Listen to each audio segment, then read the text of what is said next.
You know how they're saying that the Holocaust didn't even happen? It happened, and it's going to happen again if we keep this up. They're getting free stuff when our own veterans and homeless are on the streets, where others are getting hotels. Here in America, we only have Americans. We don't need to be a country dominated by foreign illegal immigrants. Where are you from, man? Brazil. They believe, yeah, we're coming over for a better life. They're still breaking our laws. Sorry, I don't want you here. Yeah, we need it to stop. Good morning, everybody. I'm happy to say we're out of jail. Got a new windscreen for the microphone. As you can see, we have 2 nice new cameras. And I'm here because I've been hearing a lot about a civil war. Are we on the brink of another civil war? A war on our southern border, the Texas border. Civil war this, civil war that. Well, we're here on the front lines of the battleground, Shelby Park in Eagle Pass, Texas. And as you can see, you got some National Guard troops right here. Got the Army out here with Dracos, Dumpers, and Shiesties. And then beyond that is the Rio Grande, AKA the border to Mexico. Now this all began, if I'm not mistaken, because of some razor wire. Supreme Court decision will allow Border Patrol agents to cut razor wire. Biden doesn't want the razor wire. Abbott wants the razor wire. So you got these guys. And these guys are members of the Texas State Guard, AKA the T-Patchers, who were basically sent by Governor Abbott to secure the park and to stop Border Patrol, who operates under federal authority, from taking down the razor wire. Dracos, Dumpers, and Shiesties. Anyways, while this ongoing feud between federal and state forces is quite fascinating, it's not why we traveled back to Eagle Pass. We came back because we heard through the grapevine that 70,000 truckers... 700,000 vehicles? That's the prediction here. Oh, sorry, 700,000 vehicles, who refer to themselves as God's Army, were headed there to show solidarity with Texas. The Take Our Border Back convoy is headed there for a rally planned for Saturday. So naturally, we showed up at Shelby Park on February 3rd, bright and early, hoping to get some action. However, there were only a couple patriots there. Here's what they had to say. Guys, what are we thinking? I think it's important we protect our border. I think it's important we protect the U.S. citizens. Yeah, we're worried about our safety. The question is the razor wire really an adequate deterrent? I don't know. I never tried to cross it. It would deter me. You ever, been a teenager and hop a barbed wire fence, to escape the cops after leaving a house party or something? No, never have. I have, and apparently you just put cardboard on the top of the barbed wire. But that's barbed wire. I think razor wires are more sinister. I think it's a little more. Electric fence? Maybe that would be better? I mean, if you got a problem with the immigration policy, then fix it. But you don't fix it by just opening up the borders and letting people walk in. You got to have a plan. What are you going to do with all these people when they come in, right? You got to have a plan for these people. You can't just let them walk in and then what? They live under bridges and they live on the street. That's no better life. I mean, if you want to give them a better life, have a plan. Have a plan for when they come in, right? Yeah. My goal with this segment is not to ridicule, but rather to reach common ground with the people in the God's Army convoy, who, like me, are scared about the future of this country and willing to travel to Eagle Pass to see what's going on. And in my case, even translate the entire episode into Spanish to make the content more digestible to a Latin American audience. Hola, mi nombre es Andrew Callahan y estás mirando Canal 5. Canal 5, una programa de los Estados Unidos originalmente en inglés. Hoy estamos en Eagle Pass. Puedes mirar, México está aquí. Oímos sobre una guerra civil. ¿Qué pasamos con la guerra civil? Vamos a preguntarle a la gente. Creo que es importante que protejamos nuestra frontera. Sí, es un problema de seguridad. Mira, tenemos el army aquí con Dracos, armas y shiesties. If you want to check this out, go to our channel, Canal 5. Canal 5. Link in bio. Anyways, back to searching for common ground with the Patriots. They'd already said something I agreed with, which is that our country does not have the infrastructure to support this mass influx of undocumented migrants, and that if President Biden truly wants to support these people, he ought to make the path to citizenship an easier process. You feel like they have an unrealistic expectation of what life's going to be like here? I don't think it's unreal. I think they're expecting to come here and get a lot of stuff for free, and that's exactly what they're getting, is a lot of stuff for free. And we've got veterans that are homeless. I'd much rather donate to a veteran than to see my tax dollars going to this. So do you guys feel like the VA benefits are seriously behind? Absolutely. Oh, yeah, absolutely. I'm not a vet, but I know a lot of vets, and all they talk about is the forever line to get service from the VA. So yeah, because I see a lot of obviously homeless veterans, but I always wasn't sure if they were actually homeless or if that was just a panhandling strategy. That could be. I'm sure there's some of that. Yeah, and there's various reasons why people are homeless. I mean, it doesn't matter what you do to the population. There's always going to be somebody that doesn't want to conform, right? They're going to want to be homeless just because that's the way they are. Hey, well, thank you guys so much for the interview. I appreciate it. Thank you guys for your time. Hope you guys have a good rest of your day. Thanks. Yeah, thanks. What do you think about state sovereignty, sir? It's a constitutional thing. I mean, if the government's not going to take care of us and secure our borders, states have the right to be able to do it. And we were both there in D.C. for January 6th. What do you think is the biggest danger posed by illegal migration? Economy is one, but the deaths and the crime that's taking place is atrocious. A group of 5 men have been arrested, accused of attacking a group of New York City police officers. According to the New York Post, those who were arrested and charged are migrants who were then released without bail. Elderly are totally afraid. This is not what our country is. How can we be so sure about that? I couldn't hear you. How can we be so sure about that? About what? I love my wife. I love my husband. He's October. After 27 years of hanging together, I want another 27 and work on it. What do you think's the main factor that's kept you guys together for so long? Communication, hashing problems out. So whenever you guys kind of bump heads, you always talk it out? We have a spoon. Whoever has a spoon gets to talk first. Oh, so you actually regulate talking time? Yes. Nice. Yeah, it's a great way, and in this way you have to pair it back what the other person's feeling. And listening to your spouse, and just you quiet when they're talking, and he'll quiet when you're talking, and not be bumping heads to each other. Well, I hope to have a wife one day too. Thank you so much, and I wish you guys infinite more years of marriage. Have a nice day.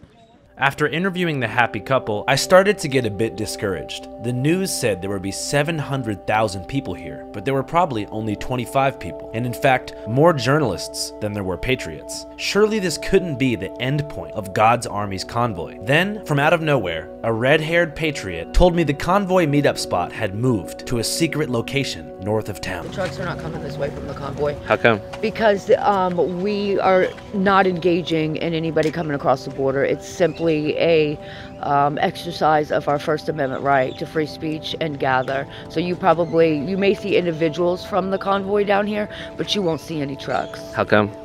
Because we are exercising our First Amendment right to free speech. We don't need to be getting involved with anything that these gentlemen are doing. They're doing their job. They're trying to protect the United States and the unique conflict that we have down here. We don't need to be involved with that. What we need to do is stand up and exercise our First Amendment right to free speech and gather. So what's up? Same shit, different day. Hell yeah, thank you so much. Have a good one. You too, love. This all began reminding me of a different convoy that I followed about 2 years ago, for over 2,000 miles from Arizona to Washington, D.C., to show solidarity with the Canadian Freedom Convoy. To be honest, it was fun. Oh, shit! Get down, Willie Brown!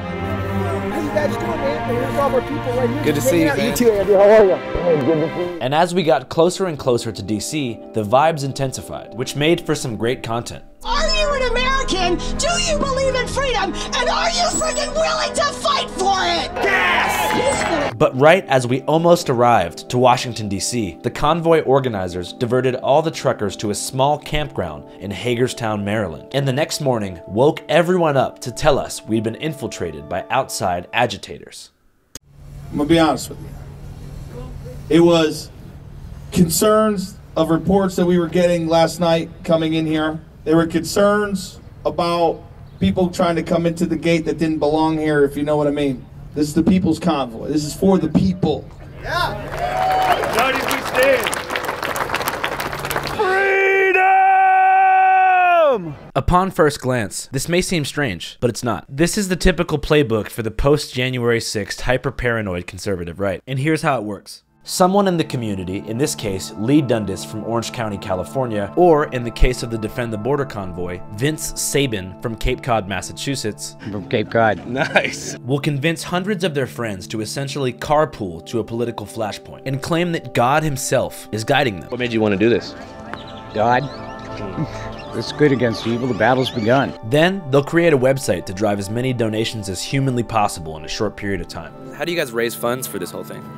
It's thepeoplesconvoy.org, and the good, law-abiding, God-fearing, freedom-loving Americans who want to support them, they've been going there to donate. Through insurrectionary and biblical language, they use the convoy as a tool to drive donations for some kind of holy war. Then, at the last second, right before they might do something potentially criminal, they claim to be infiltrated by the FBI or Antifa. And then they draft an entirely new plan.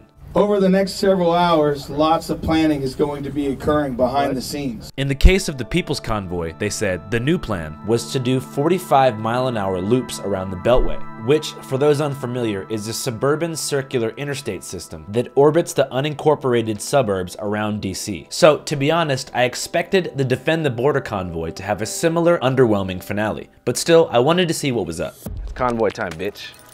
No, that's kind of a weird vibe. It's convoy time, bro. It's convoy time, buddy. It's convoy time, fool. Imagine that's the new vibe. We were told the convoy was set to arrive in the backyard of a small Bible camp in about 2 hours, and were given the coordinates to a super remote location, pretty much out in the farmland. Ovejas. Ovejas. What's up, guys? We're out here again at the border, pretty close to Eagle Pass, but not quite Eagle Pass. We're in a town called Quezmodo. Is it called Quezmodo? Is that how you pronounce it? Quemando. It's about 15 miles north of Eagle Pass, and we're here for a very special occasion. I don't know if you guys heard, but there's a convoy pulling up here in about 1 hour. They're here to protect the border, they're here to save Americans, and they're here to do God's work. And a rally in that park right there. This park is called the Children's Ranch, but it's not for kids, it's for all ages. However, it is marketed primarily to Christian children as a place to get away from our increasingly divided society. We will have videos including Jesus, pets, and adventures at home. Ma'am, how are you doing? Good, good, good. What's going on? Not much. Why, what's up? When's the convoy supposed to get here? In about an hour and a half or so. Nice. What do you think is the importance of this convoy right now? The support that Americans and people across the world, really, we've got Canada, UK, Australia. You've got people coming from all across the world to stand with Texas on its border crisis and the issues that we have here. We are a state that can stand on its own. We don't want that, though. We want America all together to help us stop the crisis of illegal crossing of our southern border. They're not processing them appropriately. They're not vetting them. They're not doing the proper paperwork that needs to be done, and we're being overflowed with these people that we have no idea. A lot of them are here for good, for their families, to work, for a new life, for the American dream, but they're not vetted, not all of them. So not all of them, as we all know, we've heard in the news, we've got several terrorists that have come through the wall. 151 migrants with positive terrorism watch list matches were arrested after crossing into the U.S. illegally. Yeah, we need it to stop. You know how they're saying that the Holocaust didn't even happen? It happened, and it's going to happen again if we keep this up. Preside dementia and quid pro Joe and crackhead Hunter, he's got to go. Doing business in foreign nations, stealing, cheating, lying implications. You're written. Is this an original song? Sight. I love it. Government is ran by a bunch of crooks, using the working man's checkbooks. Following the money shouldn't be hard. It leaves our pockets for their waste yard. Right now, a group with the intention of stopping migrants from entering the U.S. heads to border towns, including one near Eagle Pass. As the sun began to shine, the trucks began arriving. And though their numbers were few, everyone was eager to talk. I'm sick and tired of our government. You know, Joe Biden he's part of the problem, but he's just the front man. Here in this world, small and medium-sized business and startups are getting into action as well. That's all that is. Yeah. He's a front man. Somebody else is running the country, and who? Is it Obama? How do you think you've seen the country change in your lifetime? Oh my God. You got time? Well, right now, I mean, number one, people don't even have manners anymore. It's the latest viral craze, people yelling, "Put them in a coffin," then crossing their arms over their chest and jumping backwards onto the hood of a car, denting it, and causing hundreds of dollars worth of damage. We've seen the change in morals. Mm-hmm. There's only two genders. If a man has a penis, you know very well he's a man. And I've got that out there too. Y'all can hear that one online. If a person has a penis, you know very well he's a man. Period. person has a nutsack, he's a man. He can tuck it to conceal it, let it dangle and reveal it. If a person has a nutsack, he's a man. This is my cousin Sandy. Hey, great to meet you. Andrew, good to meet you too. Upon further research, it appeared that these two women were a part of a traveling rap duo called the Snapping Grannies. Thank you, Father, for these two ladies and what they do, Lord. As much as they travel, we just pray a hedge of protection that would go with them, Lord, and you keep them safe. We thank you. Thank you, Sean Hannity and Tucker Carlson. We call ourselves the Snapping Grannies because we like to snap out about whatever is on our mind. You don't have to agree with us, but we certainly hope to make you think. And number one, this is God's creation. This is how we believe. God's creation, this is His world, and we're all from God. That's what I believe.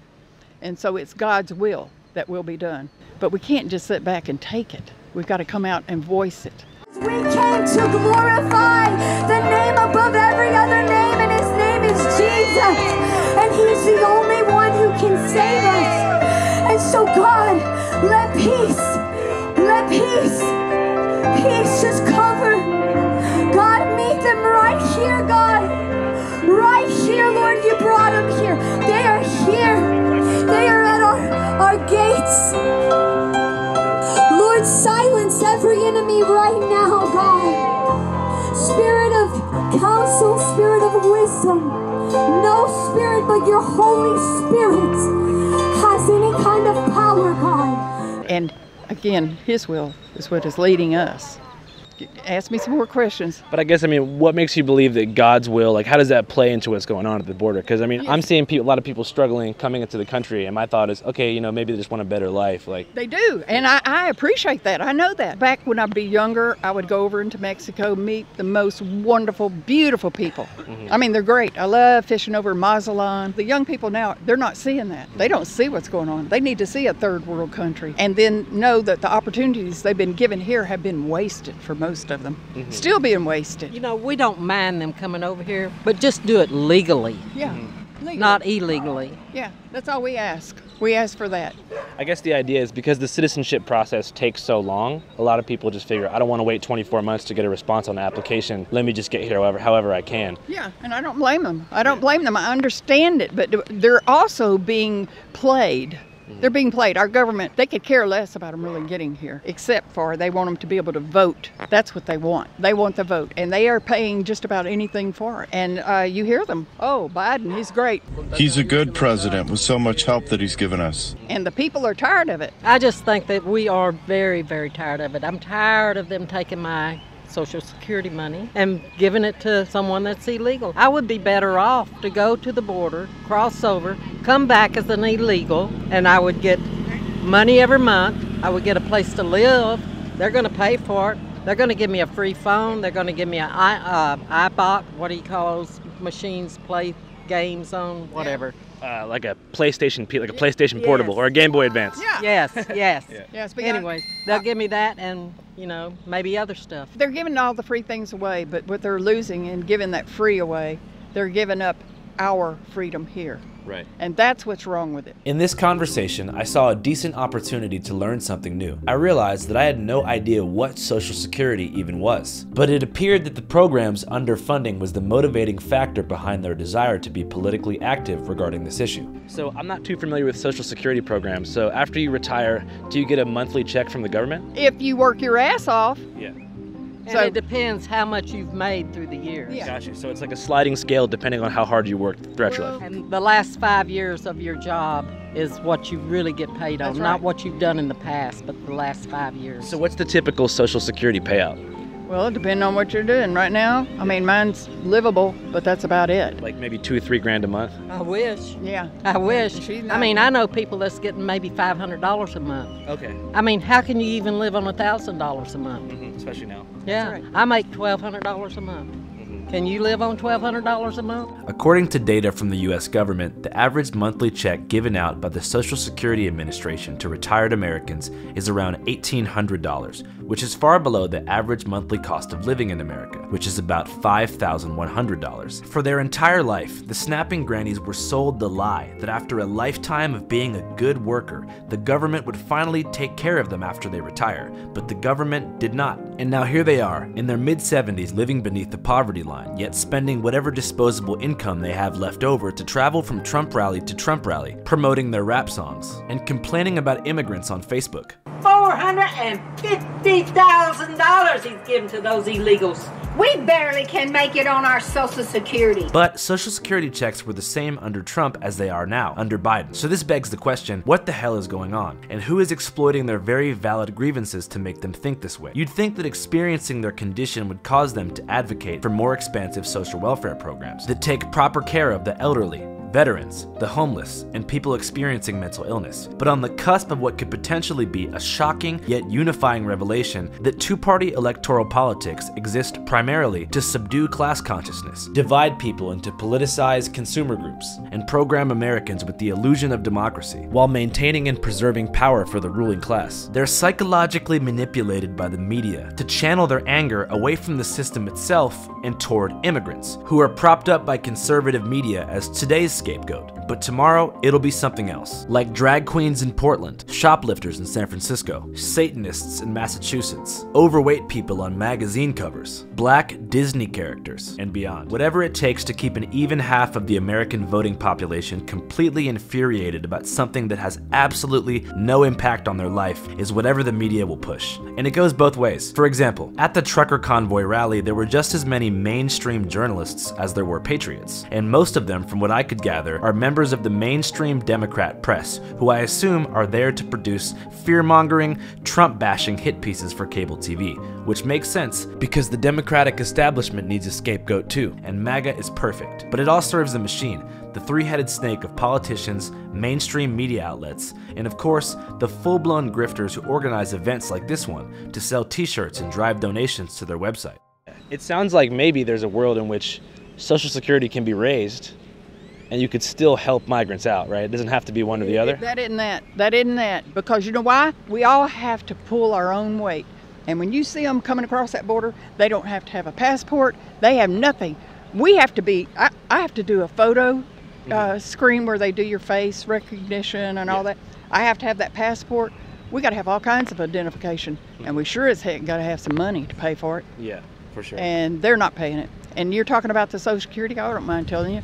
I do about probably $1,600 a month. I wondered if everybody at the rally was just a retired person who can't afford milk or something. After all, the median age appeared to be between 50 and maybe 65, but that couldn't be the only perspective. So I began walking around by myself looking for somebody my age to maybe talk to. Very quickly, I located a young man who appeared to be an immigrant himself, wearing an I identify as non-binary shirt. So I figured I would talk to him. Here in America, we only have Americans. We don't need to be a country dominated by foreign illegal immigrants that are being released from jail. We like immigrants, but we don't like criminals. So what are those people doing here? Well, they're coming to support another criminal, the biggest criminal of the time, Joe Biden. They're being used. They're being used as pawns for communism. You said what? As pawns, as like some sort of tools for communism. Oh, pawns, like on a chessboard. Yeah, exactly, pawns. Under communism, Biden's regime. For sure. Where are you from, man? I'm from Brazil. Oh, okay, yeah. Cool. Why did your family immigrate to the U.S. in the first place? Well, my family immigrated to America because Brazil had what we can call a reset, a financial reset, around 1990 when I was born.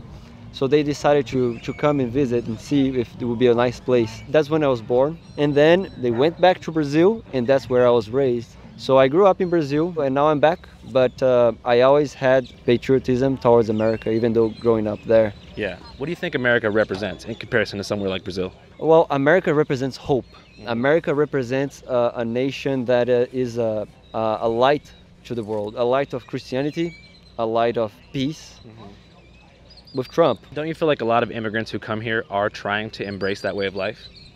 Yes, but I'm talking about the ones that are coming legally. The ones that are coming illegally are definitely being moved by the Democratic Party. They definitely are getting a lot of money. They definitely are bringing children that are kidnapped into the United States. They're bringing drugs, fentanyl. A lot of immigrants are coming to America and bringing fentanyl. They're trying to destroy America. America is infiltrated by communists, transgender communists that are within our military ranks, trying to dictate their agenda. And I'm not against anyone doing anything they want. The conservative obsession with trans and non-binary people was strange to me, especially given the fact that it was a border rally. But still, it seemed to be their #1 issue, but it's not something I particularly want to give much airtime to. As I stated earlier, one of the goals of this shoot was to establish common ground and mutual understanding, not to help misled people spread hate. And one of the easiest common grounds I could find is that many migrants have been programmed with a false expectation of what their life will be like in America. But still, some people at the Convoy believe that even if these migrants are honest people, looking for a better life and being deliberately misled, they're still criminals and should be treated as such. This may not be a popular opinion, but I was talking to some friends about this the other day, and what they told me is, well, it's really not their fault because they're being misled, they're being told these things. And I said, wait a minute. It's kind of like if I go to work and I decide, my boss tells me, hey, you should steal. Well, if I'm stealing, I'm still guilty. These migrants coming over lying, saying, hey, I need asylum. If you ask them why they're coming over, they're coming for economic reasons, not for asylum at all. So they're lying and they're breaking our laws. So as far as I'm concerned, they are guilty criminals as well. Doesn't mean I don't have compassion for them, but I don't think anybody has a right to break our laws, and that's what they're doing. They're coming in because Biden said, hey, come on in. He invited them in, but they are knowingly breaking our laws. They believe, yeah, we're coming over for a better life. They're still breaking our laws. So if you can't come in legally, sorry, I don't want you here. We are a nation of laws. So you can say, bring your, your poor, your whatever. Yeah. Let me tell you something. We're a nation of laws. You want my wife here?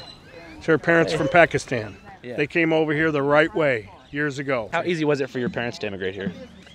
Oh gosh, that was many years ago. She was born. Yeah.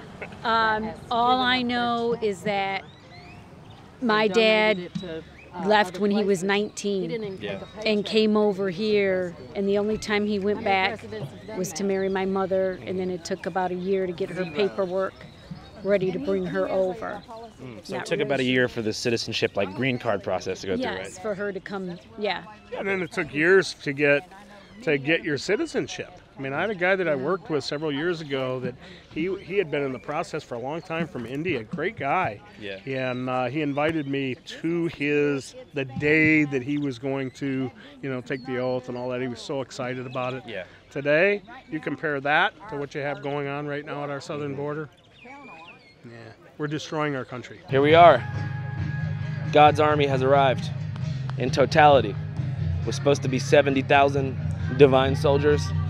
It's probably about 600. But they're here. They're taking the border back, I think, by means of classic rock covers and t-shirt sales. Aside from being a mellow, chill Saturday afternoon vibe, there's a lot of Christian vibes going on because, after all, this is God's army. They're saying that if God was here, he'd be here right now taking the freaking border back because this is a war between good versus evil. Good is the American tax-paying patriot. Evil is the migrants, the communists, the cartels, the Biden administration, the Epstein flight list, and everybody else. But I feel like they might not realize that Mexico is like 95% Catholic, so it's possible that God's true army is in fact Mexicans. But hey, I didn't want to go there, but I guess I did. With the election coming up and stuff, I'm trying to give the conservative crowd more fair coverage overall. I think a lot of people, for some reason, especially because of the way that the HBO movie was produced, that I'm some type of like MAGA hater. And there's a lot of people online whose whole career and shtick is trying to make conservatives look as stupid as possible. And I think it's super counterproductive, and I think that it's led to a net negative in terms of mutual humanity and political understanding. So I hope that when you watch this, you don't go away thinking, damn, these people are so stupid, but you look at the underlying motivations and causes that are making them think this way. And one thing that we heard a lot about, is the lack of benefits for veterans and also how thin those fucking Social Security checks are. I cannot live on Social Security. I have to have something else coming in A lot of it does fall on the government not looking after its own people, which you'd think would actually kind of shift them further left and make them favor socialism and more beneficial social programs. But instead, somehow, the problem is migrants. I wonder that between the mainstream journalists here to make them look stupid, people selling parking passes and t-shirts and subscriptions to their conservative websites, and just lonely people who are just falling for the propaganda and the Kool-Aid of it all, I wonder if there's anyone outside that triangular formation, because I don't think anyone here is like really that pissed off. But I do have this vision, like what would happen if like a bunch of migrants just like hopped the border right here and just like didn't realize they had picked the worst spot in the world. They just come out of the water, they like walk up, and they're just around all these people who have like seemingly never encountered one in their life, and they're just like, you're voting for Biden. I don't even think they can vote, but hey, I don't know. The vibes are good for me. I think it's time to get the hell out of here, guys.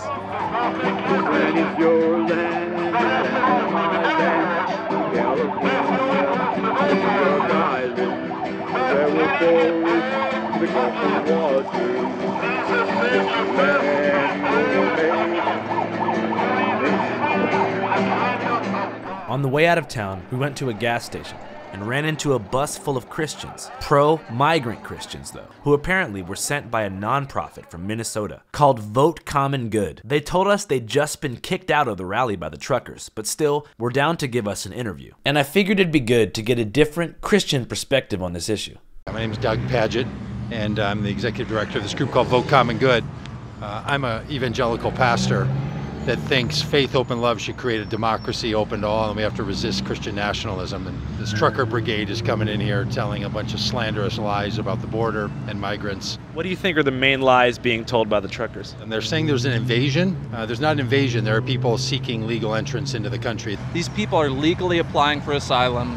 It's a Geneva Convention right. They're telling us that they're bringing in drugs. Less than 0.02% of fentanyl comes from people that are migrants coming in the country. It's coming through buses and trucks and boats and airplanes. They're telling us that their job is to be Christians who are the militia to protect this country. We don't need them to be protecting us from anything. We need to be protected from any Christian who thinks that they should be taking up arms to protect the southern border or northern border of this country. What do you think Jesus would do in this given situation? Well, I think likely Jesus would be on the other side of that border, the immigrant, the migrant. And if he was on this side of the border, he would be sure he's thinking about the people on the other side. And he'd be calling us to love one another. Subconsciously, what do you think drives a lot of these people to harbor such resentments toward migrants?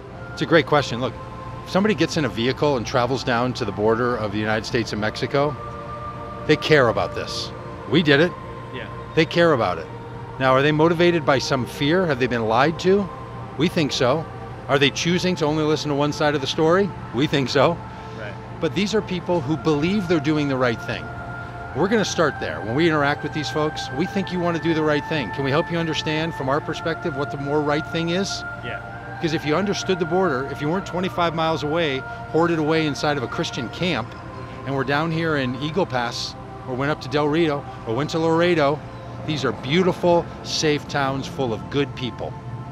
And they're trying to help other people that are fleeing the very injustice that these people think they're coming here to protect America from. They're misinformed, they're missing the point, and if they're serious about Jesus, they'd be bringing water and food and clothes to these people instead of lies and fear. These are American stories. We celebrate the stories of people traveling on boats to America, our ancestors, whatever. This is the new Ellis Island moment for so many families. They're traveling thousands of miles.